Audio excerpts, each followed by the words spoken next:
Olá, estamos aqui hoje com o Felipe Amaral, Head de Tax, de Transformação e Reforma Tributária na TTMS. Um prazer recebê-lo aqui, viu, Felipe?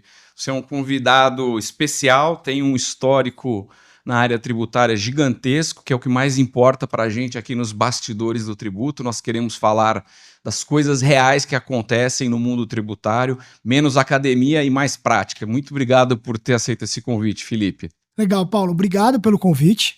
Muito bacana a iniciativa de vocês de criar o podcast, de falar dessa parte mais real, né, do mundo de tax. Às vezes a gente vê muita coisa na internet, mas o jeito que o tax se desenvolve dentro das empresas, ele é bastante turbulento e ele precisa de muita estratégia. Acho que é isso que a gente vai falar hoje, né? Legal. Bom, para quem não me conhece, eu sou o Felipe Amaral. Hoje eu estou como Head de Reforma Tributária na TTMS Technologies, que é uma consultoria de tax e tecnologia. Eu sou advogado, sou tributarista, tenho mais de 15 anos no mundo corporativo, passei por grandes companhias como 3M, Deloitte, Ambev, Grupo CPFL Energia, e desde o início de 2025 assumi aqui como Head de Reforma Tributária na TTMS, apoiando os nossos clientes nesse grande desafio que é a reforma tributária e em outros desafios relacionados também ao tax. Então, novamente, Paulo, obrigado. Acho que a gente tem bastante coisa para conversar hoje. Muita coisa. Felipe, eu queria começar perguntando justamente sobre essa sua experiência na prática, nessas empresas que você passou, né, teve essa experiência riquíssima do ponto de vista de como implementar tamanha complexidade e de número de requerimentos, né? Porque a gente tem requerimentos técnicos, requerimentos funcionais, mudanças na legislação, intempestividade, uma pressão enorme em cima da área tributária. Como que você conseguiu, né? E qual a sua recomendação para que a gente consiga navegar por essas tantas mudanças tributárias que a gente vive? Eu vejo assim, Paulo, uma coisa que pouca gente fala, mas eu acredito muito. Quer dizer, a área tributária, ela inevitavelmente, ela sofre com imprevistos. O que são os imprevistos? Tudo isso que você falou. Mudança na legislação, atualizações de sistema, mudança de escopo ou mudanças na companhia, né, dentro da empresa. Eu passei isso muitas vezes. E olhando para trás, o que eu consigo entender é o seguinte: se você tem uma área de tax que tem um processo muito bem desenhado e muito bem estruturado, esses, aspas, imprevistos, quer dizer, essas mudanças, elas são mais fáceis de gerir. Quer dizer, se você tem algo mais linear, uma equipe, um processo que funciona bem, e aí vem uma mudança de legislação, vem algo assim, você está melhor preparado para lidar com isso, sabe? Agora, se você tem uma área tributária que não tem processos, ou que não tem rotina, ou que não tem tarefas muito bem estruturadas, quando chega uma novidade, um SPED, um bloco K, uma reforma tributária, mais ou menos, né, você tenta encaixar o caos numa área caótica. Então, o que eu sempre via na minha equipe, eu falava muito isso nas minhas equipes, eu falava, pessoal, a rotina, o dia a dia, a gente tem que ter isso assim muito bem alinhado e funcionando. Aspas, quase como se a gente não precisasse colocar a mão. Quer dizer, a rotina tem que funcionar bem. Se a rotina funciona bem, quando vem esses desafios, como eu falei, bloco K, mudança de alíquota, incorporação, cisão, reforma tributária, a área tributária ela é mais robusta, ela é mais musculosa, né? Então eu falo assim, imagina uma academia. Se você vai na academia todo dia e faz um grupo de exercícios, e aí um dia você precisa fazer um exercício diferente, vai ser difícil? Vai ser difícil. Mas você já tem uma musculatura, você está mais bem preparado. Agora imagina que você não vai na academia, ou você vai na academia mais ou menos, ou não leva muito a sério, e de repente você é desafiado a fazer um exercício bem complexo e com uma carga super pesada. O que vai acontecer? Você vai sofrer, vai doer, você não vai conseguir fazer da forma adequada. Então, quando eu olho para dentro das empresas, eu vejo muito isso, que os gestores, às vezes, passam muito tempo pensando, nossa, mas como que eu vou lidar com a reforma? Nossa, mas como que eu vou lidar com uma fusão, com uma cisão? Mas eles não estão nem focando em manter o processo adequado. E aí, quando eu falo de processos, eu falo tanto para pessoas, processos mesmo, quanto para sistemas. Quer dizer, se você tem os seus sistemas saneados, funcionando bem, se você tem atenção para eles no dia a dia, quando vem uma mudança, é muito mais fácil, concorda? Quer dizer, você já tem um sistema funcionando, ele está saneado, lógico, problemas todo mundo tem, né? Eu trabalhei em grandes corporações e, obviamente, que o ERP tinha desafios, os sistemas satélites tinham desafios, os processos tinham desafios também. Não estou aqui falando que tudo é fácil, mas eu acho que é muito uma questão de mindset, quer dizer, uma questão de você olhar para a área tributária dessa forma, né? Então, assim, olhar para a área tributária como se fosse uma empresa standalone e falar assim, olha, essa minha empresa aqui, que é a minha área tributária, como que ela vai funcionar? Ela tem os processos bem estabelecidos, ela tem estratégia, ela tem visão, ela sabe quem faz o quê. Eu tenho governança, isso é uma coisa que a área tributária peca muito e honestamente, demorou muito tempo como gestor para eu perceber que eu mesmo pecava muito na governança das minhas equipes. Felipe, puxa, divide um pouco essa experiência, porque o brasileiro, ele tem, quando você fala de processo, o brasileiro ele já se arrepia inteiro, né? Puxa, que coisa chata, eu não quero fazer processo, eu não quero fazer caixinha. Quando a gente fala em governança, a gente também já dá uma arrepiada. Explica pra gente isso que foi a sua transformação aí que você viveu em um determinado momento e como ela te impactou. Olha, Paulo, eu brinco assim, eu virei coordenador de 14 pessoas, eu tinha 25 para 26 anos, né? Não sei exatamente quem tomou essa decisão de colocar um menino de 25 anos para liderar 14 pessoas, mas foi isso que aconteceu.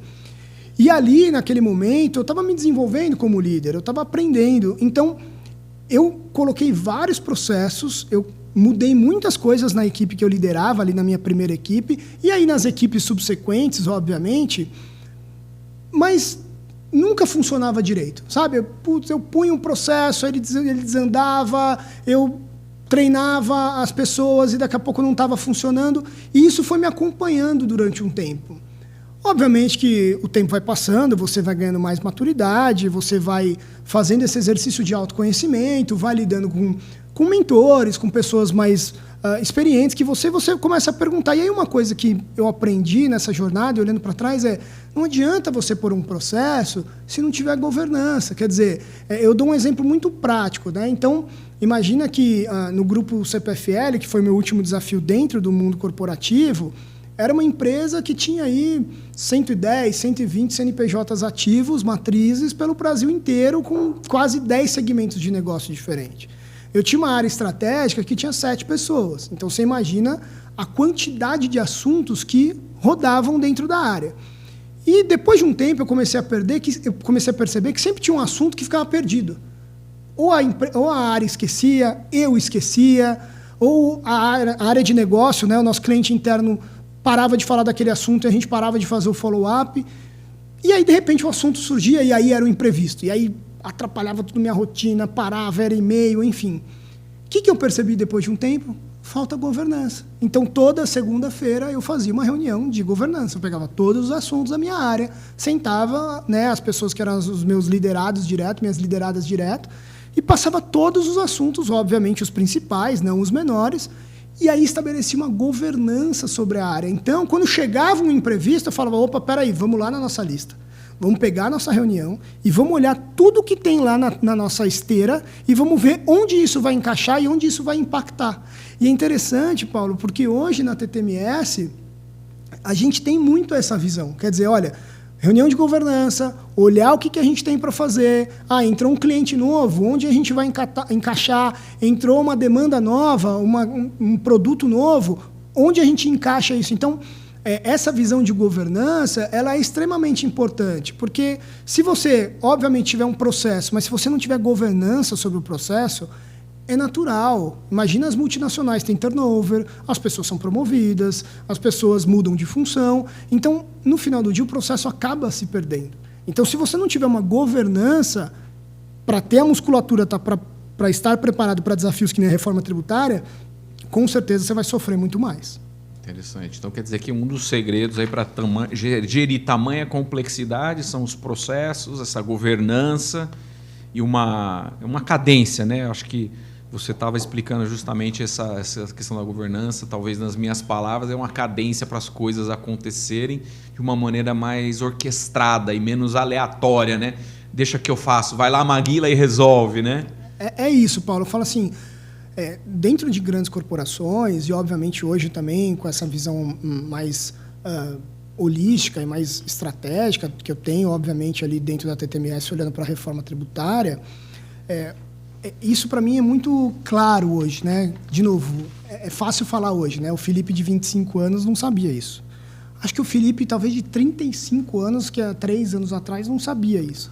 Mas, assim, hoje eu consigo ver claramente que tudo que a gente faz dentro da vida profissional, independentemente se você está no mundo corporativo, está numa consultoria, onde tudo precisa de estratégia. E acho que esse é o ponto, assim. Às vezes, as áreas e as pessoas simplesmente vão levando as coisas no automático. E aí acontece muito isso que você falou, sabe, Paulo? Assim, a área, a sua vida, a sua carreira vira um eterno incêndio. Quer dizer, você está o tempo todo apagando incêndio. Eu apago um incêndio aqui, mudou a alíquota, apaga o incêndio. Precisa atualizar um sistema, corre para atualizar o sistema. Mudou o RP, vai descontinuar essa versão, corre atrás do RP. E você nunca tira a cabeça da água para olhar e falar assim, opa, peraí, o que eu estou fazendo? E aí, talvez você já tenha passado por isso, ou certamente você já conhece pessoas que passaram por isso. Depois de um tempo, quando a pessoa consegue tirar a cabeça da água, a área consegue tirar a cabeça da água, olha para trás e fala, cara, quanto tempo passou? Passou 1 ano, 2 anos, 3 anos nessa correria e não se pensou estrategicamente em nada, entendeu? Então, e aí, quando chega num momento disruptivo, que nem reforma tributária, tudo isso eclode, assim, quer dizer, putz, a área passou 5 anos, 3 anos de ponta cabeça, apagando incêndio, não tinha estrutura, não tinha processo, e agora vem a reforma tributária, não é um incêndio, é um cataclisma dentro da área tributária, e às vezes nem é, né? Então, quando, né, a gente vai falar um pouco mais para frente, mas assim, reforma tributária é um desafio super, né? Mas se você está bem estruturado, você tem estratégia, você olha para ela, é um desafio. Mas tem outros desafios que as empresas já passaram, sabe? Deixa eu te perguntar uma coisa ainda nesse tópico da governança e do processo, né?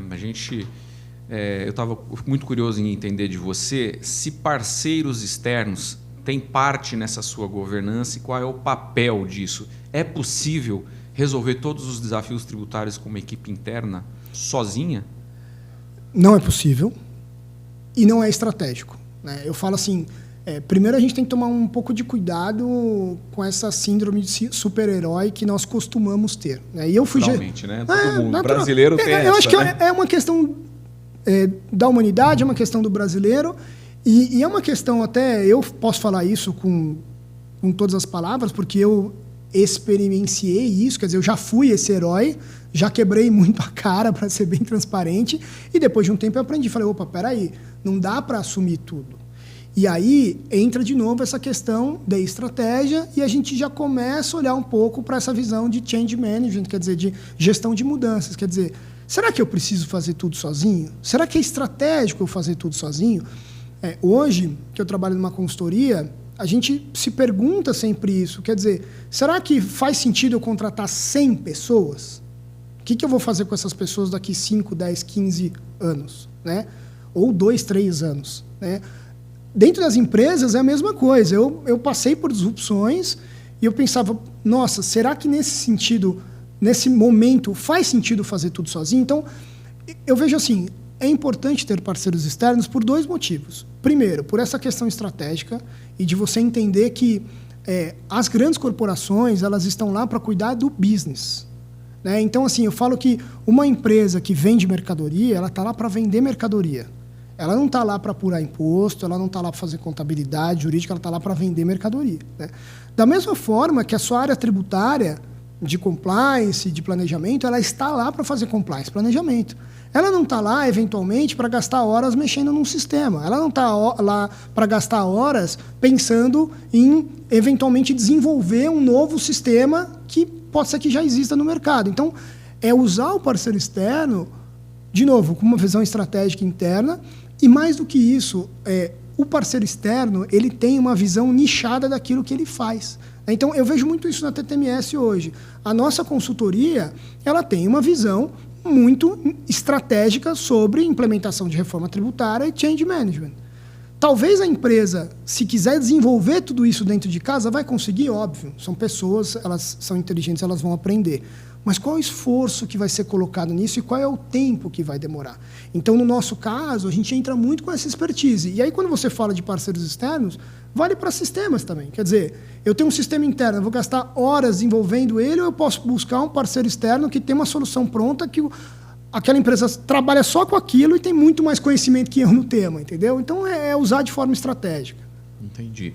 E quando você começou a traçar uma palavra muito importante aí, que tem a ver com a reforma tributária, né, e mais esse momento tributário que a gente vive, né, de tantos outros que já vivenciamos, você enxerga a reforma tributária como uma oportunidade ou mais um trabalho que vai ter que ser carregado, que vai onerar as equipes? Como é que é a sua visão sobre a reforma? Como que ela tem que ser tratada? Eu falo assim, Paulo, a reforma tributária ela é um desafio. A gente não pode minimizar isso. Mas, por outro lado, a gente também não pode maximizar isso. Então, eu dei esse exemplo quando a gente estava conversando aqui até antes da gente começar aqui no ar, mas as empresas já passaram por bug do milênio. As empresas já passaram por troca de moeda. As empresas já passaram por grandes desafios, fusões, aquisições. Então, a reforma tributária ela é desafiadora, mas é algo que as empresas sabem passar, né? Agora, ela é uma oportunidade ou ela é um problema? Vamos colocar assim.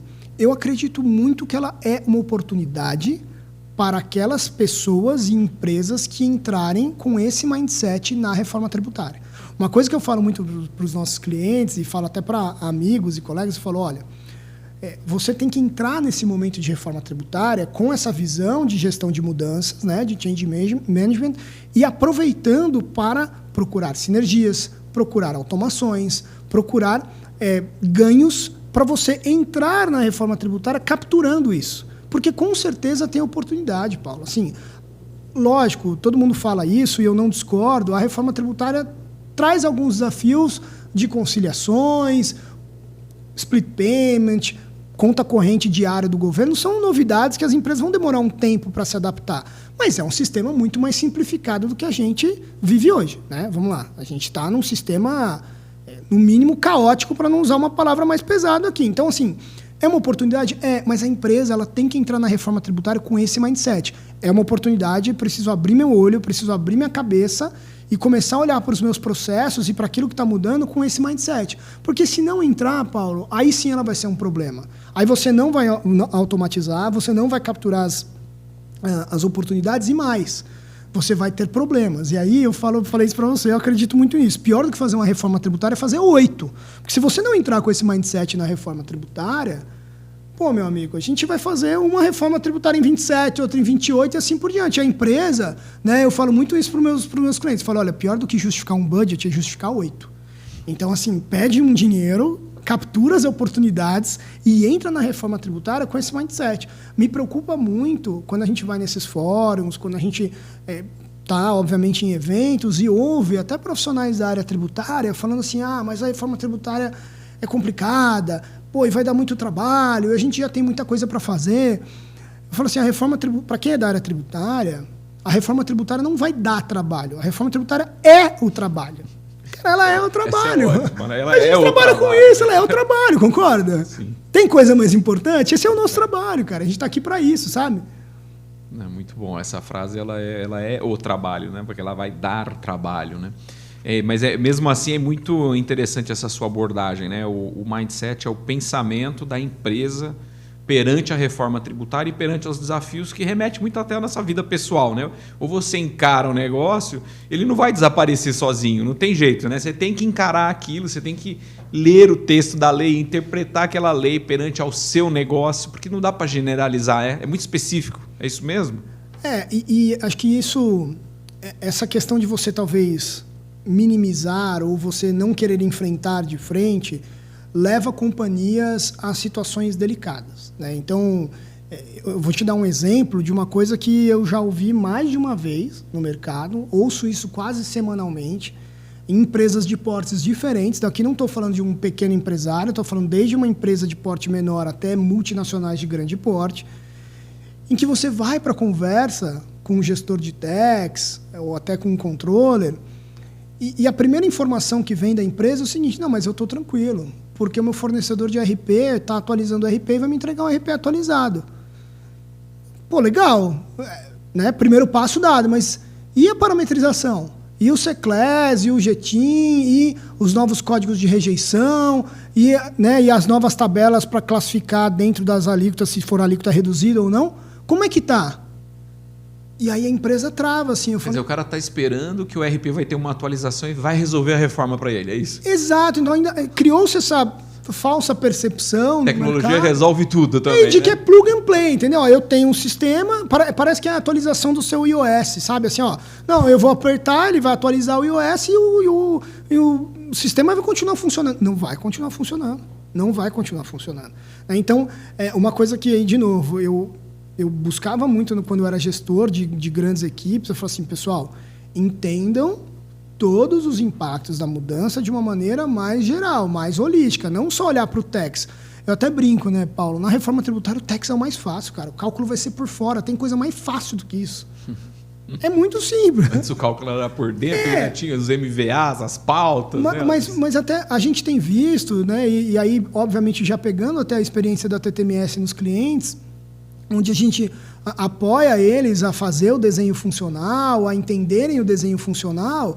É isso, assim, o nosso CEO, ele dá um exemplo que eu acho fantástico, assim, sabe? Fala, olha, o RP preparado é igual esse copo cheio de água, quer dizer, a fornecedora da RP colocou água no copo, mas é a sua empresa que tem que falar, olha, agora estica o braço, abre a mão, pega o copo, leva o copo até a boca, bebe e coloca o copo na mesa de novo. Isso é o funcional. E a sua empresa que vai fazer. Então, assim, eu tenho essa preocupação, Paulo, acho que das empresas entenderem que reforma tributária ela não é atualização de RP, sabe? E aí quando você me pergunta, pô, mas como lidar com isso? De novo, gestão de mudanças, tem que entender que o processo vai ser diferente. Você imagina, vou dar um exemplo muito claro, né? Imagina uma locadora de veículos. Uma locadora de veículos nunca emitiu uma nota fiscal, um XML. E agora ele vai ter que emitir XML. Você concorda comigo que o RP é o mais fácil? Porque ele vai no fornecedor de RP e fala, amigo, eu preciso emitir nota. Ele vai lá, vai pegar um módulo, vai parametrizar, vai pegar um motor de cálculo, vai colocar as regras de faturamento, tá legal. Mas você imagina que agora a empresa tem que pensar em treinar a pessoa que vai faturar, mostrar para ela quais são as telas do sistema, entender qual é o lead time para emitir uma nota e ela ser aprovada, entender como que o cliente internaliza essa nota, quanto tempo ele leva, problemas de mandar a nota, um XML por e-mail, enfim. É muito mais a gestão da mudança do que a parte de TI. A TI vai funcionar. Então, o que eu falo muito assim, essa questão dos RPs e dos sistemas, acho que empresas, né, aqui, obviamente vocês também, e a gente conversa muito disso, estão super avançados, mas o que eu chamo a atenção aí das corporações, eu falo assim, olha, não adianta você ter um carro novo, com o motor funcionando, com a chave na ignição e ligado, se não tiver um condutor habilitado para dirigir o carro vai continuar parado. O carro parado é o seu faturamento, entendeu? O carro parado é o seu faturamento. Se não tiver alguém da empresa que entenda o que está acontecendo, parametrize o que seja necessário, que é a habilitação, sente e dirige o carro vai ficar parado.